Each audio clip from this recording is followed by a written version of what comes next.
Très chers amis de la pizza, bonjour et bienvenue dans cette nouvelle vidéo où je suis ravi de vous accueillir. Aujourd'hui vraiment une vidéo bon plan qui m'a été inspirée par vos commentaires et vos demandes et vous allez comprendre tout de suite pourquoi.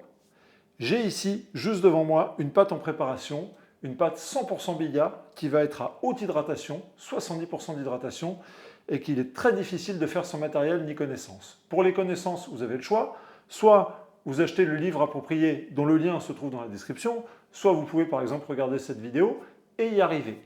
Mais par contre, pour le matériel, c'est plus compliqué.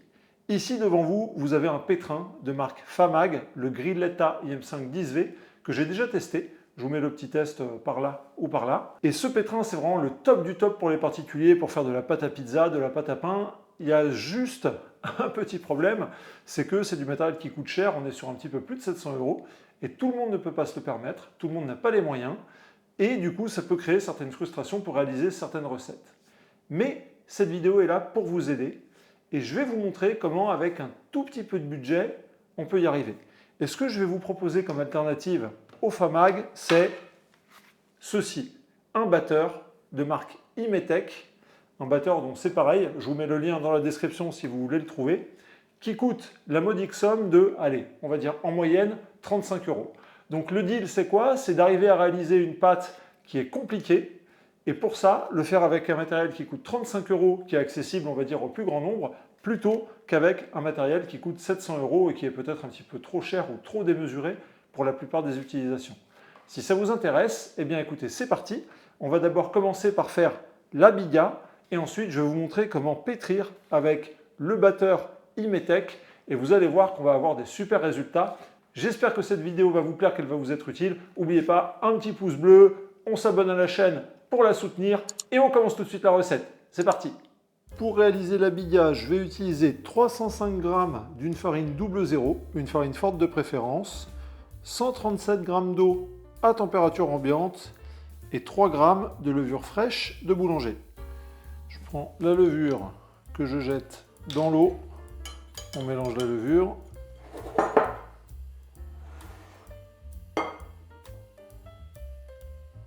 On verse toute l'eau avec la levure. On va ensuite mélanger avec la cuillère, donc on fait passer la farine qui est en dessous au-dessus. On va bien racler la farine sur les bords pour tout emmener. Et quand ça deviendra un petit peu trop dur de faire ça avec la cuillère, on va passer à la main et on va faire exactement le même mouvement.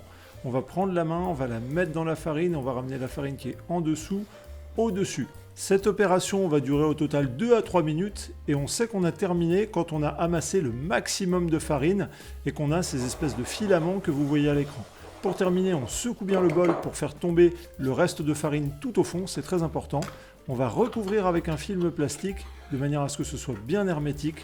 Ensuite, on va passer 1 heure de repos à température ambiante, puis la Bigga restera au frigo pour une durée comprise entre 15 et 18 heures maximum. The next day. On se retrouve le lendemain avec notre Bigga qui sort du frigo, qui est bien fraîche.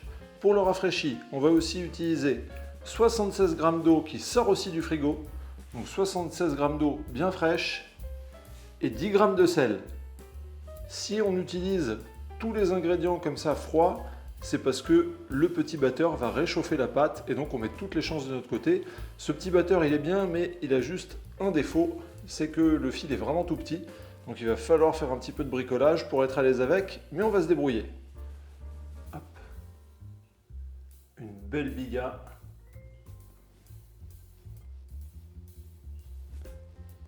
Ça sent super super bon. Alors, on va prendre la Bigga. Voilà, je vais à peine la séparer en morceaux, comme ça, et je vais commencer à verser un petit peu d'eau. Voilà, je verse pas toute l'eau, hein. J'en laisse un petit peu. Et là, donc avec bien évidemment le crochet sur le batteur, on va y aller doucement. On commence à pétrir en petite vitesse et ne vous inquiétez pas si au début ça vous paraît un petit peu chaotique. Il va falloir un tout petit peu de temps, pas beaucoup, pour que la pâte puisse se réunir. Et on va ajouter l'eau assez rapidement au fur et à mesure. Et vous allez voir que la pâte va se composter, qu'elle va former une masse qui va être uniforme. Et à partir de ce moment-là, quand on va avoir une masse qui va être bien uniforme, vous allez sentir le batteur qui force. Et dans ce cas-là, on met la vitesse maximum, la vitesse 5. Et au fur et à mesure, le réseau de gluten va se construire. Travailler avec le batteur, c'est pas si facile que ça en a l'air. Il va falloir réunir la pâte pour essayer d'obtenir cette masse qui soit bien uniforme et compacte. Mais en même temps, vous allez sentir que ça vous travaille sur les avant-bras. Bien que la quantité de pâte soit pas très grosse, on sent que le travail du batteur est vraiment important. Donc on voit que la pâte vraiment se forme et s'agglomère au fur et à mesure. Et ça va demander un tout petit peu de patience, mais vous pouvez voir que le réseau de gluten, vous voyez, tout doucement commence à se construire. Là, c'est pas encore assez, on a absorbé l'eau. On continue à verser. Et là, quand on est dans cette phase-là, où la pâte commence vraiment à devenir un petit peu solide et dure, le batteur, on va vraiment le mettre à la vitesse maximale pour le faire travailler à fond.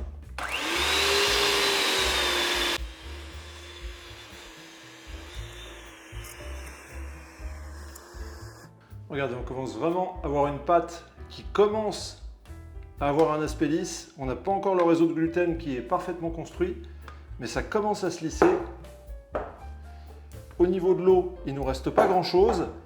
Donc ce qu'on va faire, c'est qu'on va prendre le sel, on va verser l'intégralité du sel sur la pâte et c'est reparti. Le sel a été absorbé, on va mettre le restant d'eau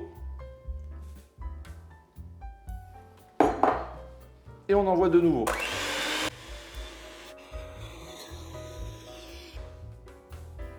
Alors là, on peut voir qu'on a une pâte qui commence à être bien solide.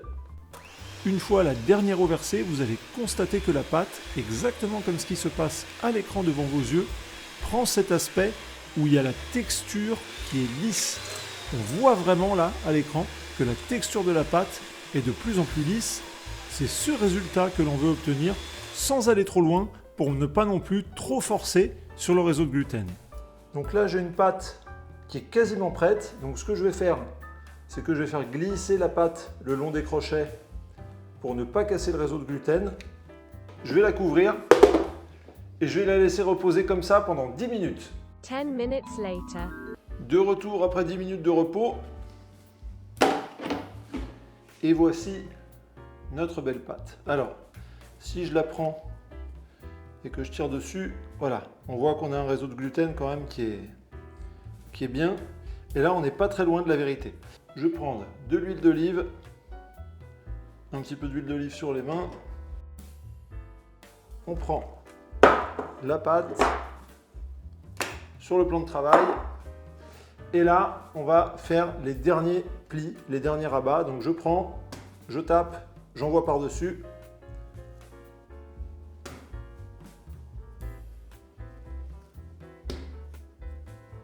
Et là, regardez, c'est immédiat, la pâte s'est lissée. Donc, je vais faire une boule et je vais laisser un dernier repos de 10 minutes, un quart d'heure à couvert. Et ensuite, on va faire les pâtons. De retour après un quart d'heure de repos. Et regardez-moi la pâte. Hop! Magnifique, vraiment superbe, des belles petites bulles. Une pâte qu'on va pouvoir travailler. Et je ne sais pas si vous vous rendez compte, mais avec un petit batteur à 35 €, on a réalisé une biga 100%, hydratée à 70%, donc une pâte qui n'est pas évidente à réaliser. Et ça a été fait vraiment facilement. Allez, on va diviser cette pâte et on va faire les pâtons. Je prends mon coupe-pâte, je l'envoie au milieu. Et voilà. Alors, si la pâte est un petit peu collante, vous pouvez vous mettre un petit peu d'huile d'olive sur les mains. Là, normalement, ce n'est pas le cas, mais je vais le faire vraiment par sécurité. Voilà, un tout petit peu d'huile d'olive sur les mains, comme ça. Et là, je vais prendre et je vais faire mon pâton. Voilà, et on voit que la pâte se tend tout de suite. Donc, je ne vais pas trop tendre mon pâton. Hop, voilà. Je le ferme bien à la base. Je l'envoie sur la table. Et voilà. Regardez-moi cette petite merveille dans la caisse à pâtons. Les deux pâtons sont dans la caisse. On ferme à couvert. Repos pendant 3 heures à température ambiante. Et après, on va pouvoir faire les pizzas. A few moments later. On se retrouve après 3 heures de repos et on va regarder un petit peu la tête de nos pâtons. Et ils sont franchement pas mal. Regardez, ils sont bien gonflés et je pense qu'on va obtenir des super résultats. Allez, c'est parti, on fait la pizza. Ceux qui ont déjà fait de la billa ou de la pouliche vont comprendre ce que je raconte, mais on a vraiment une pâte où on a l'impression d'avoir un nuage sous la main qui est absolument plein d'air. Et d'ailleurs, je vous conseille de bien regarder les bulles sur le côté et de les crever pour éviter qu'elles crament à la cuisson, parce qu'on a une pâte qui est ultra souple. Pizza sur la pelle, une belle margarita. On va emmener ça tout de suite à la cuisson. Et pour ce faire, on va utiliser le Effet Uno, le P134H. Et là, je l'avais mis un tout petit peu trop fort. Je vous avoue, c'est de ma faute. J'avais perdu l'habitude de travailler avec mon Effet Uno. Et c'est une vraie bête ce four. Là, je l'avais mis juste un poil trop chaud. Donc j'ai cuit un tout petit peu trop la pizza. J'espère que vous ne m'en voudrez pas. Donc la première qui est sortie, puis la seconde. Et maintenant, on va voir ça en détail. Et voilà les amis, on y est. Les 2 pizzas du jour. Pizzas qui ont été faites avec le batteur. Regardez-moi ça comme c'est bien gonflé. Super les résultats qui ont été obtenus. Ici, la deuxième. Des magnifiques pizzas. Et maintenant, il s'agit de voir si c'est bon. Alors, on va regarder un petit peu la structure. Regardez-moi ça. C'est magnifique. Vraiment magnifique.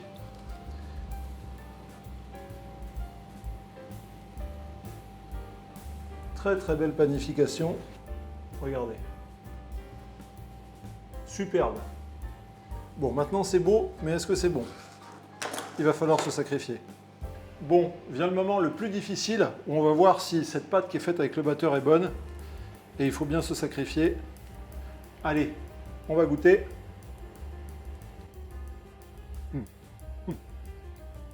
C'est super bon.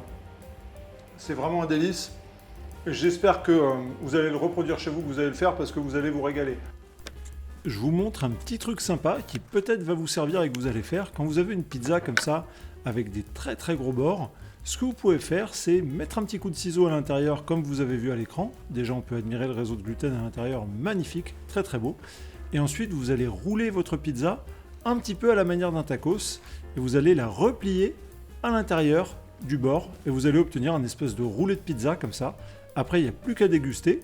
C'est super bon, c'est facile à prendre en main et vous en mettez pas partout. Les amis, un petit pouce bleu pour soutenir la chaîne. On s'abonne si ce n'est pas déjà fait. J'espère que cette vidéo vous a plu. On se retrouve tout bientôt pour de nouvelles aventures de pizza. Et moi, eh bien, je vais continuer à me régaler. Allez, ciao les amis. Super bon.